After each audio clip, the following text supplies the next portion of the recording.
വവ്വാലുകളെക്കുറിച്ച് ചിന്തിക്കുമ്പോൾ നമ്മുടെ നാട്ടിൽ സാധാരണ കാണുന്ന തേൻ കുടിക്കുന്ന വവ്വാലുകളോ അല്ലെങ്കിൽ പ്രാണികളെ പിടിക്കുന്ന ചെറിയ വവ്വാലുകളോ ആണ് ഓർമ്മ വരിക.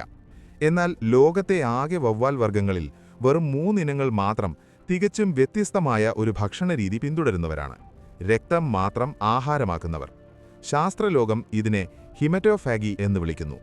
ഇക്കൂട്ടത്തിൽ ഏറ്റവും പ്രധാനിയാണ് ഡെസ്മോഡസ് റോട്ടൻഡസ് അഥവാ വാമ്പയർ ബാറ്റ്. ഏകദേശം 30 മുതൽ 40 ഗ്രാം വരെ മാത്രം തൂക്കമുള്ള ഈ കുഞ്ഞൻ ജീവികൾക്ക് വെള്ളം ധാരാളമടങ്ങിയ രക്തം മാത്രം കുടിച്ച് ജീവിക്കാൻ സഹായിക്കുന്ന പ്രത്യേക ശാരീരിക ഘടനയാണുള്ളത്. ഇരയെ കണ്ടെത്താൻ ഇവയ്ക്കൊരു പ്രത്യേക കഴിവുണ്ട്. സാധാരണ വവ്വാലുകൾ ശബ്ദതരംഗങ്ങൾ ഉപയോഗിക്കുമ്പോൾ വാമ്പയർ ബാറ്റുകൾ അവയുടെ മൂക്കിന് ചുറ്റുമുള്ള ഹീറ്റ് സെൻസറുകൾ വഴി ഇൻഫ്രാറെഡ് കിരണങ്ങൾ തിരിച്ചറിയുന്നു. ഉറങ്ങിക്കിടക്കുന്ന മൃഗങ്ങളുടെ ശരീരത്തിൽ രക്തയോട്ടം കൂടുതലുള്ള ഭാഗങ്ങൾ കൃത്യമായി കണ്ടെത്താൻ ഇതവരെ സഹായിക്കുന്നു. മറ്റു വവ്വാലുകളെ പോലെയല്ല ഇവരുടെ സഞ്ചാരരീതി. ചിറകുകളിലെ ബലമുള്ള തള്ളവിരലുകൾ ഉപയോഗിച്ച് തറയിലൂടെ നടക്കാനും ചാടാനും ഓടാനുമൊക്കെ ഇവയ്ക്ക് സാധിക്കും. വളരെ നിശബ്ദമായി ഇരയുടെ അടുത്തെത്തി വേദനയില്ലാത്ത രീതിയിൽ ഒരു ചെറിയ മുറിവുണ്ടാക്കി ഒഴുകിവരുന്ന രക്തം നക്കി കുടിക്കുകയാണ് ഇവയുടെ രീതി.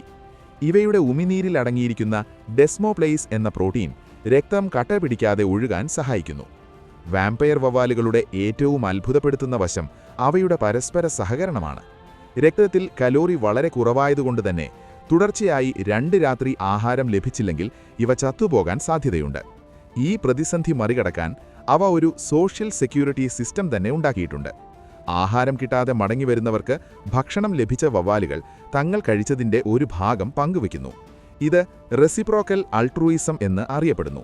വെറും ബന്ധുക്കൾക്കിടയിൽ മാത്രമല്ല, തങ്ങളെ മുൻപ് സഹായിച്ചിട്ടുള്ള വവ്വാലുകളോടും അവരിത് ചെയ്യുന്നു. പേരുകേട്ട് ഭയപ്പെടേണ്ട കാര്യമില്ല. ഈ വവ്വാലുകൾ മനുഷ്യരെ ആക്രമിക്കുന്നത് വളരെ അപൂർവമാണ്. പശുക്കളും പക്ഷികളുമാണ് ഇവരുടെ പ്രധാന ഇരകൾ.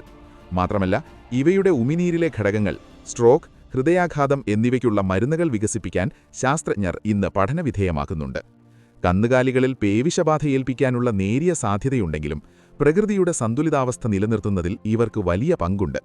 പ്രതികൂല സാഹചര്യങ്ങളിൽ പോലും എങ്ങനെ ഒരു സമൂഹം പരസ്പരം സഹായിച്ച് അതിജീവിക്കണം എന്നതിൻ്റെ വലിയൊരു പാഠമാണ് ഈ ചെറിയ ജീവികൾ നമുക്ക് നൽകുന്നത്. പ്രകൃതിയിലെ ഓരോ ജീവിക്കും അതിൻ്റേതായ പ്രാധാന്യമുണ്ടെന്ന് ഈ വാമ്പയർ ബാറ്റുകൾ നമ്മെ ഓർമ്മിപ്പിക്കുന്നു.